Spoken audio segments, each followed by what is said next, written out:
दोस्तों नमस्कार। भारत की राजनीति इससे पहले ऐसी कभी नहीं थी।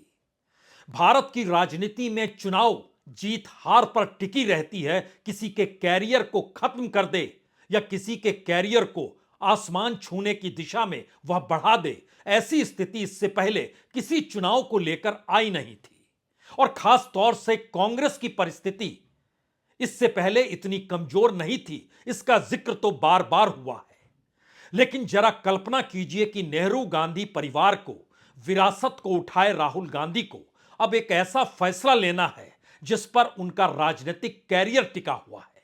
और राजनीतिक कैरियर का मतलब बहुत साफ है, जिस दिशा में वो फैसला लेंगे वो फैसला अगर चल पड़ा तो फिर प्रधानमंत्री नरेंद्र मोदी का प्रधानमंत्री का कैरियर खत्म हो जाएगा।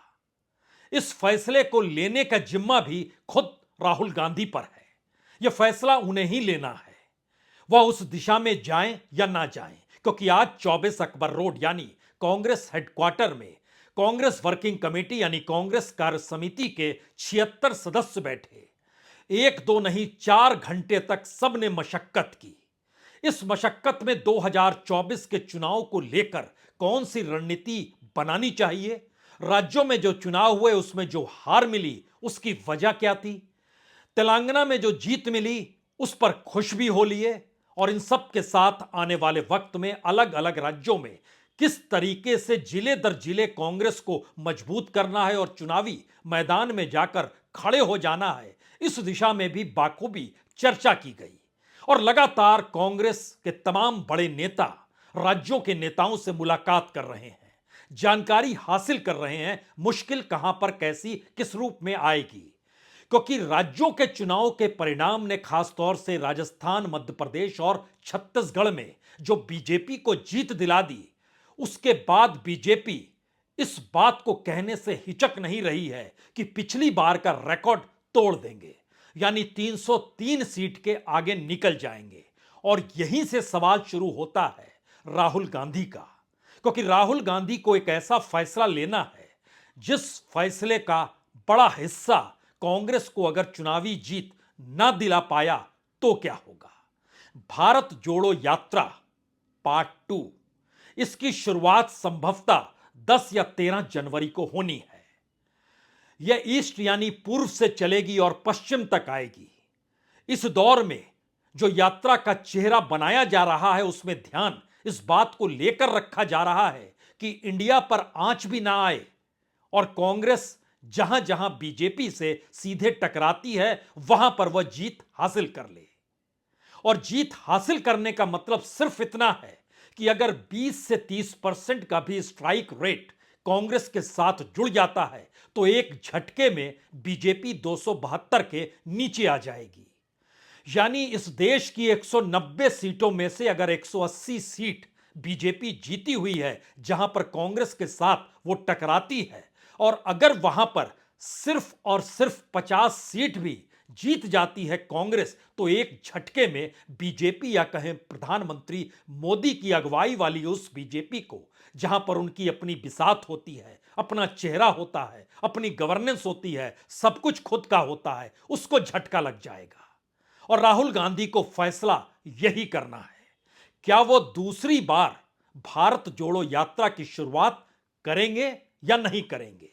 आज जब सीडब्ल्यूसी की बैठक में मशक्कत हो रही थी तो कई कांग्रेसियों ने कहा, जो इस सीडब्ल्यूसी की बैठक में मौजूद थे, कि लोकसभा के चुनाव इतने करीब हैं, ऐसे में भारत जोड़ो यात्रा कोई कमाल दिखा पाएगी, यह एक मुश्किल सवाल है।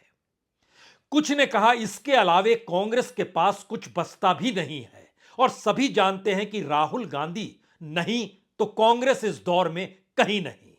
क्योंकि कांग्रेस के पास कोई ऐसा चेहरा नहीं है जिसकी पहचान राष्ट्रीय और अंतर्राष्ट्रीय तौर पर हो। और अगर ध्यान दीजिए तो न सिर्फ कांग्रेस बल्कि किसी भी पॉलिटिकल पार्टी के पास ऐसा कोई चेहरा नहीं है जिसको राष्ट्रीय तौर पर इस देश की जनता पहचाने या फिर वोटर पहचाने। तो क्या राहुल गांधी को पार्ट 2 की शुरुआत जो भारत जोड़ो यात्रा की पूर्व से पश्चिम तक की करनी है, वो फैसला अगर कांग्रेस के खिलाफ गया या बीजेपी इस दौर में जीतती चली गई तो सवाल सबसे बड़ा यह होगा 2024 के बाद तो कभी भी राहुल गांधी इस तरीके की यात्रा कर नहीं पाएंगे। यह सवाल सीडब्ल्यूसी की बैठक में भी उठा, लोगों के जहन में था, क्योंकि जो पहली यात्रा थी वो दक्षिण भारत से शुरू हुई थी और दक्षिण भारत में बीजेपी की मौजूदगी सिवाय कर्नाटक के कहीं नहीं। तो केरल हो, तमिलनाडु हो, आंध्र प्रदेश हो, तेलंगाना के हिस्से में जब वो पहुंची तो बीजेपी वहां पर सबसे बड़ी पार्टी के तौर पर नहीं थी। वहां पर विधानसभा चुनाव जीतने के बाद कांग्रेस का परचम लहरा रहा है, लेकिन बात उसके आगे शुरू होती है। मध्य प्रदेश में यह यात्रा पहुंची लेकिन इसे झटका लग गया। महाराष्ट्र को भी इसने छुआ, लेकिन महाराष्ट्र की राजनीति आने वाले वक्त में किस दिशा में जाएगी अभी भी कोई कहने को तैयार नहीं है। यह यात्रा मध्य प्रदेश से निकलते हुए दिल्ली और जम्मू कश्मीर तक गई। अब अगला सवाल यह है कि अगर पहली यात्रा ने मध्य प्रदेश के भीतर इतना बड़ा झटका दे दिया, राजस्थान के भीतर इतना बड़ा झटका कांग्रेस को दे दिया, छत्तीसगढ़ के भीतर अपने बूते जीतने का ख्वाब संजोए हुए कांग्रेस को वहां भी झटका मिला, तो क्या अगली यात्रा आने वाले वक्त में राहुल गांधी के उस राजनीतिक कैरियर को जो करिश्माई तरीके से भारत जोड़ो यात्रा के बाद इस देश में निकल कर आया, अब वो कभी नहीं दिखा पाएंगे? शायद ये एक ऐसा फैसला है जिसमें उनकी अपनी कोर टीम जो है वह कौन सी मशक्कत कर रही है, यह भी एक सवाल है। लेकिन अगला सवाल यह भी उस कोर टीम से पूछा जा सकता है, जिस भारत जोड़ो यात्रा के बाद राहुल गांधी की जो छवि बनी थी, उस छवि को किसने तोड़ा? उसमें कितना बड़ा योगदान उन कांग्रेसियों का है जो कोठरी के तौर पर राहुल गांधी के इर्द गिर्द जमा है? क्या वो भारत की राजनीतिक जमीन को समझते हैं, या सिवाय इसके कि इस देश के भीतर में दूसरा कोई नहीं जानता है, या फिर कोठरी में कोई तीसरा शामिल ना हो जाए, या फिर राहुल गांधी जो सुनना चाहते हैं वही ये सुनाते हैं और उसी अनुकूल राजनीति को साधते हैं और कांग्रेस में सिवाय राहुल गांधी के कोई नहीं? तो राहुल गांधी अगर फेल होते हैं तो कांग्रेस पूरे तरीके से ठप पड़ जाएगी। और इस यात्रा के बाद अगर जीत नहीं मिलती है, जो सिर्फ 20 से 30% का स्ट्राइक रेट चाहिए, अगर वह भी नहीं मिलता है तो उसके बाद बचेगा क्या? और इसमें कोई लंबा वक्त नहीं है, यही सवाल सीडब्ल्यूसी के भीतर उठा। महज 3 महीने के बाद तो चुनाव होने हैं।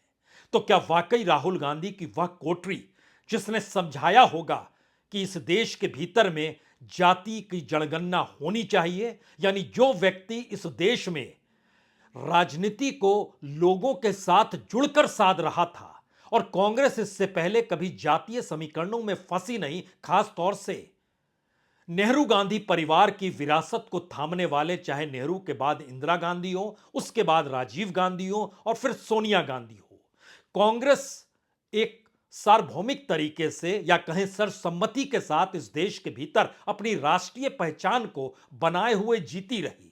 इसीलिए कांग्रेस बीजेपी अगर जीत भी गई तो विपक्ष में वो सबसे बड़ी पॉलिटिकल पार्टी के तौर पर हमेशा मजबूत रहेगी, क्योंकि दूसरे तमाम नेता, तमाम पॉलिटिकल पार्टी कोई मायने रखते नहीं हैं। और जब भारत जोड़ो यात्रा हुई तो उसके बाद राहुल गांधी का कद, उनकी छवि जिस रूप में बनी, और उसने चेतावनी बीजेपी को दे डाली, यहां तक कि प्रधानमंत्री मोदी भी उस छवि से कैसे घबरा रहे थे, यह कोई बताने की बात नहीं है।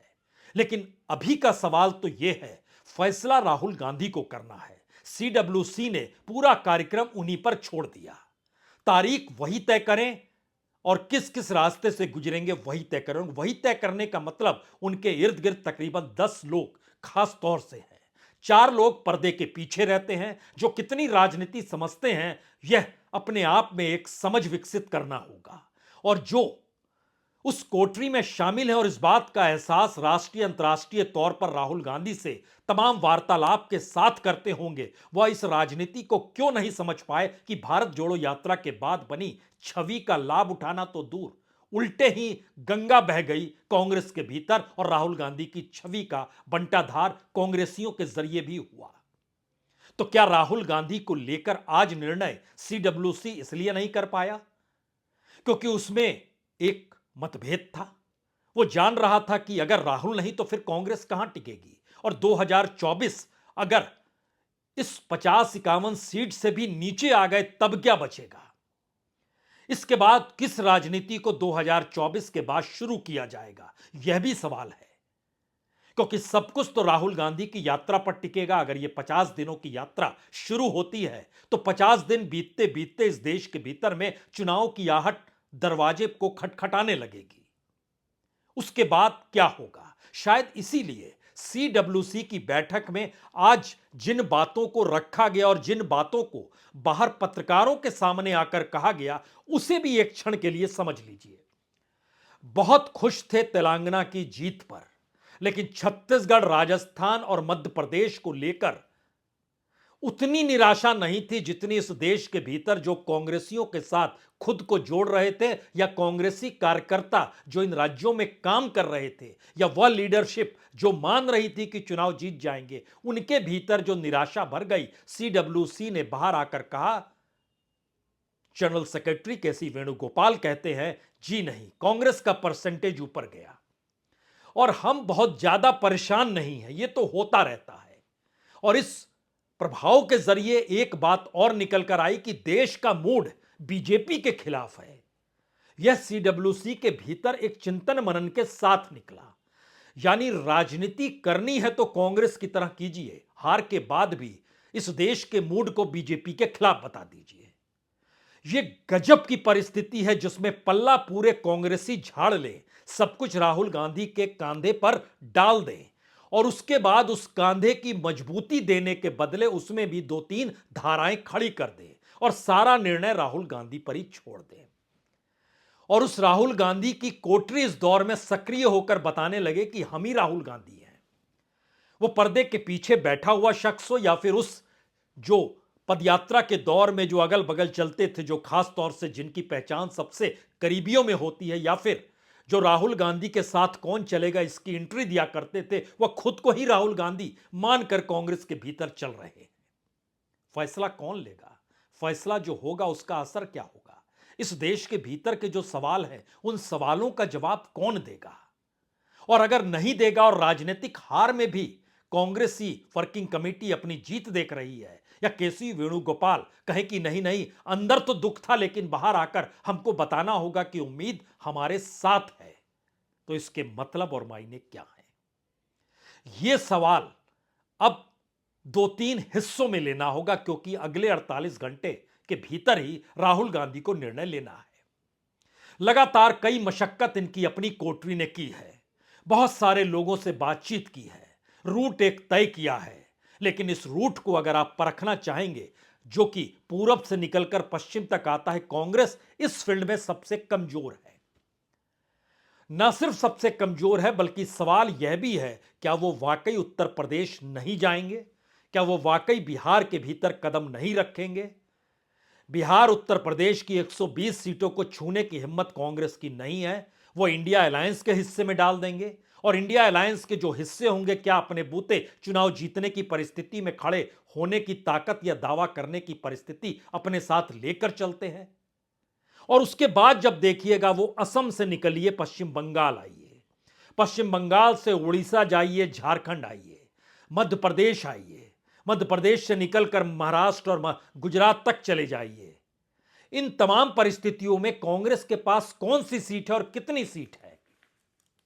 तो क्या यह स्ट्राइक रेट 20 और 30% भी अगर ना हो पाया, तो राहुल गांधी की 2-2 भारत जोड़ो यात्रा के बाद भी अगर 2024 में 303 का आंकड़ा तोड़कर बीजेपी आगे निकल जाती है, तो फिर निशाने पर इस देश में किसका राजनीतिक कैरियर होगा? और कांग्रेस के भीतर जो एक कोठरी इंतजार कर रही होगी कि हम कोठरी बन जाएं, और एक कोठरी होगी जो सोच रही होगी अब किसी को अंदर आने नहीं देना है, इस पूरी प्रक्रिया में कांग्रेस के पास और बचेगा क्या? और इसका असर बड़ा व्यापक होगा।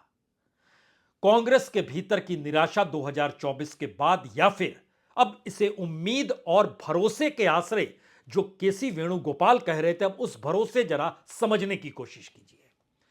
अगर इन सीटों पर कांग्रेस को जीत मिल जाती है और 20 से 30% के स्ट्राइक रेट में उसे जीत मिलती है, तो एक झटके में 272 का जादुई आंकड़ा ढह कर गिर जाएगा, जो बीजेपी के साथ चल रहा है और चेहरा नरेंद्र मोदी का है। तो क्या नरेंद्र मोदी के कैरियर भी इस यात्रा के साथ जुड़ गया, या कांग्रेस की जीत हार से तय नरेंद्र मोदी का कैरियर भी तय हो जाएगा? बिल्कुल हो जाएगा, क्योंकि 272 के नीचे आने का मतलब है नरेंद्र मोदी का उगता हुआ सूर्य अब अस्त होने चला है। क्या वाकई इस यात्रा का इतना महत्व है? क्योंकि ध्यान दीजिए और उस लकीर को खींचिए, इस दौर में क्या क्या कांग्रेस कर सकती है, इस दौर में क्या क्या इंडिया अलायंस कर सकता है, और इस दौर में राहुल गांधी की पदयात्रा किस गुल को खिला सकती है। कल ही देश भर में प्रदर्शन होना है, जंतर मंतर पर प्रदर्शन होगा, देश भर में डिस्ट्रिक्ट हेडक्वार्टर तक में प्रदर्शन का जिक्र कर रहे हैं जो पार्लियामेंट के भीतर हुआ है। और आज सीडब्ल्यूसी की बैठक में इस बात का भी जिक्र किया गया कि जो कुछ हो रहा है वह डिक्टेटरशिप है। 150 146 हो गए हैं, 146 पार्लियामेंट्री, उसमें से 100 लोकसभा के हैं। इस देश के भीतर में एवरेज निकालिएगा तो एक सांसद के पीछे 16 लाख वोटर होते हैं, यानी तकरीबन 16 करोड़ वोटरों की नुमाइंदगी करने वाले संसद के भीतर के 100 सांसदों को इस दौर में निलंबित कर दिया गया। और इस देश के भीतर में राजनीति अभी भी शाम ढलने के साथ अपने अपने कमरों में कैद है। यह विपक्ष की राजनीति का हिस्सा है। कांग्रेस की राजनीति जो 24 अकबर रोड में 76 नेता जो बैठे थे और बैठक समाप्त होने के बाद अपनी अपनी कोठरी में जाकर बैठने की तैयारी कर रहे थे, क्योंकि शाम ढल चुकी है। यानी 24/7 की राजनीति कर पाने की स्थिति में कोई नहीं है, बचेगा क्या? और भारत की राजनीति जिस मुहाने पर खड़ी है, उस मुहाने पर सूर्यास्त या सूर्योदय कांग्रेस का ही होना है।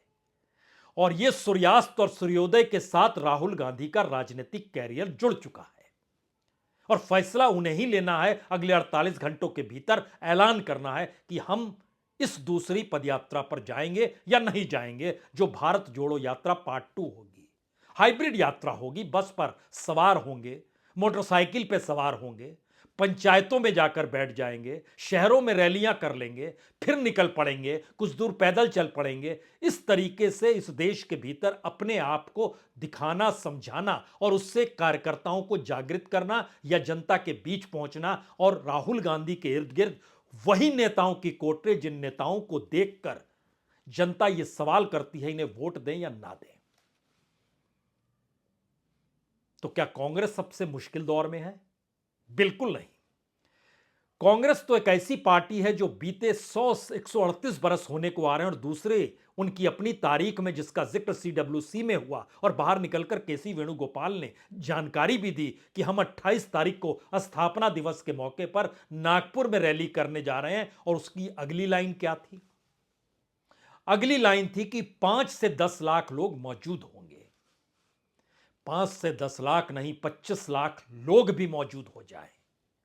सवाल वही है, वह कौन सी दृष्टि है जो इस तानाशाही को खत्म करने की दिशा में बढ़ सकती है? वह कौन सा विजन है जो मौजूदा वक्त के भीतर, जब एजेंसियां काम कर रही हैं, जिसका जिक्र सीडब्ल्यूसी में होता है, कॉरपोरेट मित्रों को सब कुछ दिया जा रहा है जिसका जिक्र सीडब्ल्यूसी में होता है, यानी ऐसी परिस्थिति के भीतर हमारे पास कौन सा विजन है और किस विजन के साथ हम नागपुर में पहुंचेंगे, या उस नागपुर में सिर्फ इसलिए पहुंचेंगे क्योंकि संविधान खतरे में है और बाबा साहब अंबेडकर की पहचान नागपुर में धम्म परिवर्तन से जुड़ी हुई है, या फिर इस दौर में आरएसएस निशाने पर है।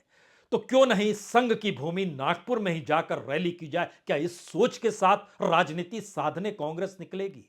तब तो इसी सोच के साथ यात्रा भी होगी, जहां कुछ सवाल दलितों के होंगे, कुछ सवाल आदिवासियों के होंगे, कुछ सवाल बेरोजगारी के होंगे, कुछ सवाल न्याय के होंगे। वह न्याय जो जातीय जनगणना के आश्रय आ जाए। क्या ऐसी परिस्थिति में कांग्रेस फंस चुकी है? फैसला राहुल गांधी को करना है, और फैसला बहुत लेट नहीं करना है, वो तुरंत करना है। कल फैसला नहीं हुआ तो परसों वो फैसला आना ही पड़ेगा, उससे ज्यादा विलंब कर नहीं सकते हैं। या फिर एक नए तरीके से कांग्रेस कैसी खड़ी हो, यह सोच क्या इसके भीतर विकसित हो सकती है? इतनी तेजी से रवानगी आ सकती है? तब तो एक झटके में राहुल गांधी के इर्द गिर्द की कोठरी को छिन्न भिन्न करना होगा, क्योंकि उसको राजनीतिक जमीन की समझ नहीं, भारतीय सांस्कृतिक, राजनीतिक, सामाजिक और आर्थिक परिस्थितियों से वह दूर है। तभी तो उसने इस देश के भीतर में जिस राजनीति को जनता के बीच जाकर, लोगों के बीच जाकर भारत जोड़ो यात्रा के जरिए बनाया गया, उसको चंद महीनों में खोने की परिस्थिति में वही कांग्रेसी कैसे आ गए? किसी ने चिताया क्यों नहीं? किसी ने बताया क्यों नहीं? जो सुझाव देते हैं वो चूक कहां गए? तो क्या भारत जोड़ो पार्ट 2 एक ऐसा निर्णय है जो राहुल गांधी के राजनीतिक कैरियर से जुड़ा हुआ है?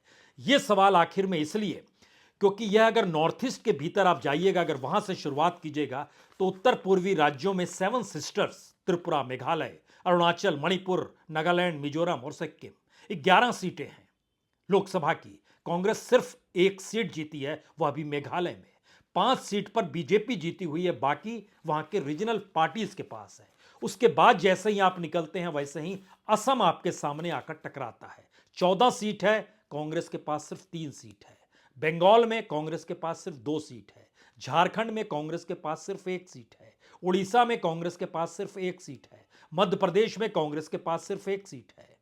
राजस्थान में कांग्रेस के पास एक भी सीट नहीं है। गुजरात में कांग्रेस के पास एक सीट भी नहीं है।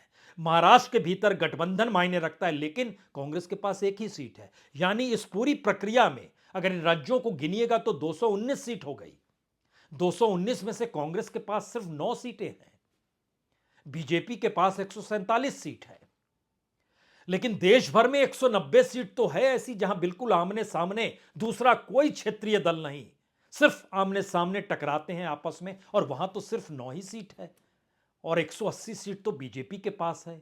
तो क्या यह एक ऐसा जोखिम भरा निर्णय है जिसका फैसला खुद राहुल गांधी को करना है, अपने राजनीतिक कैरियर को लेकर करना है, या फिर एक ऐसी बिसात को बिछाना है जिसमें एक झटके में कांग्रेस को जीत मिले और नरेंद्र मोदी का राजनीतिक कैरियर एक झटके में खत्म हो जाए? क्या यह स्थिति आ सकती है? इंतजार कीजिए। जैसे ही यह निर्णय होगा भारत जोड़ो को लेकर, तब एक एक पॉइंट को लेकर चिंतन मनन आपके साथ जरूर होगा। यह राहुल के कैरियर का कितना महत्वपूर्ण हिस्सा है, यह नरेंद्र मोदी के कैरियर पर किस तरीके से निशाना साध सकता है, किस तरीके से कांग्रेस सूर्यास्त में चला जाए या सूर्योदय की शुरुआत हो और भारत की राजनीति करवट लेने लगे, या इस दौर में जिसमें मौजूद है उस दिशा से वह और ज्यादा उसका परचम लहराने लगे। फैसला राहुल गांधी के फैसले पर टिका है। बहुत बहुत शुक्रिया, बहुत बहुत शुक्रिया।